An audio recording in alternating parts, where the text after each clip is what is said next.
It's quiet this time of year underneath the Twin Spires.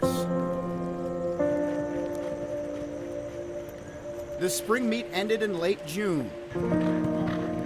The show has moved on for now. Which is exactly what Corey Lanerie is left trying to do. Move on.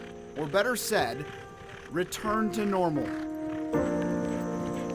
She's supposed to be here. You know, everything was going fine, and the next minute she's gone. Whatever normal is now, without his everything.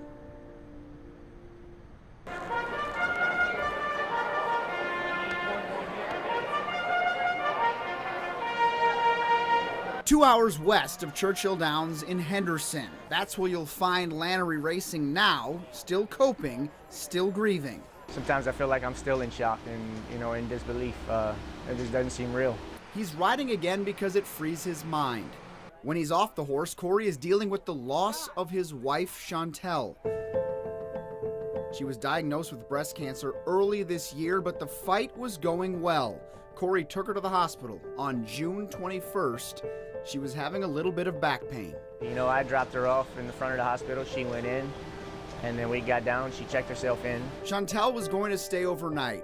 Corey was going to make it across town for a 5 o'clock post time and then spend the night at the hospital. But I never made it to Churchill. I got a phone call to turn around and head back to the hospital as soon as possible, that she had made a turn for the worse. She was rushed into emergency surgery with a severe infection. When I got to the hospital, she had went into cardiac arrest. Chantel Lanerie went 13 minutes without a pulse. She was taken off life support on June 22nd. And just one day after walking herself into the hospital, she died at 42 years old. Somehow, the couple's 10-year-old daughter understood. Dad, if Mom's going to suffer, I want her to go to heaven. And so she understood that heaven's a great place. And, Mom's lucky. She won the race, she said. She beat us to heaven. She's with God.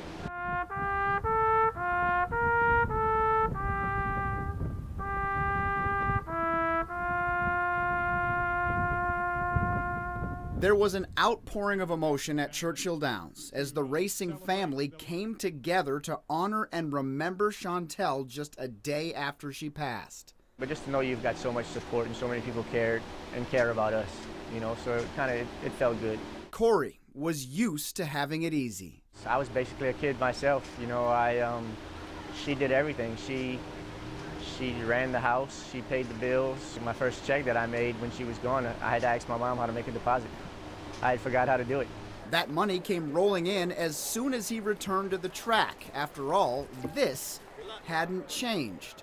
His first day back at Ellis Park was July 13th, and on the fourth race of the day. And they are off. First thing I was thinking about all through the stretch was she was on there with me. The announcer alluded to that same thought as Lanerie crossed the finish line. Hide the honey with Corey Lanerie on her back and an angel on his. He gets back in the winner's circle here. It was pretty emotional, especially walking back from the winner's circle. Because, she's usually in every win picture, so to see her not there was pretty bad. This is his normal. When you get on a horse, you got a job to do. And there's no other feeling like winning. Winning a race can cure anything. I said if they could bottle up that feeling of winning a horse race, it would cure cancer. Lanerie will continue to chase that feeling, one that could cure cancer, and then make his way to the reality of a winner's circle that is empty because of the disease. That will make moving on difficult, but riding again helps him at least move forward.